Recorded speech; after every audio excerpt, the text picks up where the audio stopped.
Gara mana barumsaa tokko barsiiftuun haaraan takka dhufte bakka barsiiftuu takkaa buufamte tan sababa dhalaatiif mana barumsaa irraa isiin hafte. Barnoota ijoolleef ibsutti seente eegas gaafii gaafatte barattoota keessaa mucaa tokko barattoonni hundi mucaa sani qoflan. Barsiiftuun rifattee ajaa'ibni isii qabate qofla sababa tokkoon maletti. Barsiiftuun hogguu gama isaanii millattu beete iccitii barattoonni qoflaniif waan gaafiin barataan isaan gowwaa ja'anii yaadanirra buuteefi. Yeroo barattoonni bahu barsiiftuun barataa san kophatti yaamtee walaloo keeyyata hanga takka waraqarratti barreessitee isaaf kennite. Akkana jetteen walaloo tana sammuu qabachuu qabda akka maqaa kee sammuutti beeytutti. Ammoo nam takkattiin himin jetteen. Guyyaa lammaffaa barsiistuu walaloo gabatee irratti barreessitee barattootaaf ibsite. San booda walaloo san heexee barattootaan jette namni isinirraa walaloo tana sammuu qabate harka isaa haa baasu. Barataan tokkolleen harka hin baafne barataa san malee harka isaa baase qaanfachaa san booda if booda deebi'e. Barsiiftuun isaan jette deebisi. Barataan deebise. Barsiiftuun hoggasuma faaruu irra dhangalaafte barattootas ajajje akka harka isaaf dhadhawan. Barattoonni hundi rifatanii ajaa'ibsiifatan.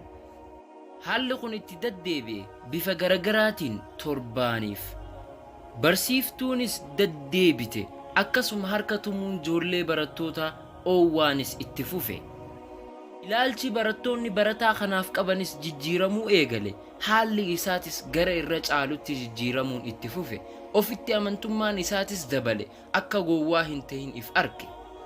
Barsiiftuun isaa tan duraa sun itti isa mataa qaqqabachiiftu sanitti. Muuxannoo dabalatee shariikan isaatiinis dorgomuu eegale akkasuma isaan caaluullee.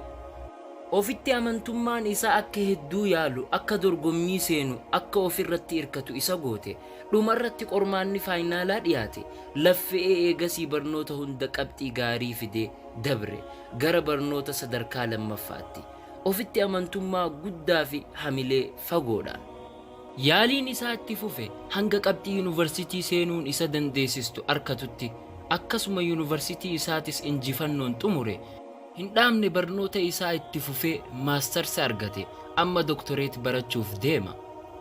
Seenaa isaa tan nama hawwattu tana fuula gaazexaa tokko irratti barreessee baase.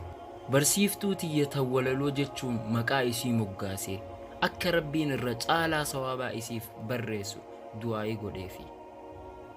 Daawwattoota keenya kabajamoo haasawa kiyya kana gallaali haasawa nam tokko hin dhageen yoo inni khasiif himu ta'e akka ati nama fashalaa kufaa taate yeroo hunda ofitti amani amantii tee rabbirra godhi waan niyyattu hunda ni argatta.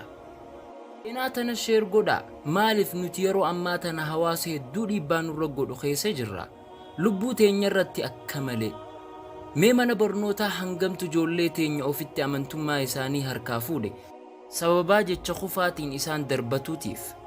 Barataa meeqa dandeettii isaanii keessatti ajjeese.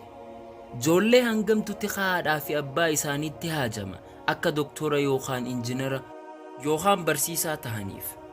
Wallahi ijoolleen xiqquma akka ati hamilee isaanii eedduu barbaadan.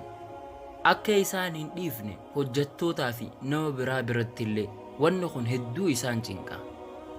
Daawwataa keenya kabajamaa viidiyoo tana sheer godhe haadhaa fi abbaa hunda biraan gahe akka eeggataniif waan barbaachisaa kana akkasuma namni viidiyoo tana daawwattan hundi chaanaala keenya akka YouTube gubbarratti Naif Tube jettanii barreessitanii subscribe nuuf gootan isin gaafanna.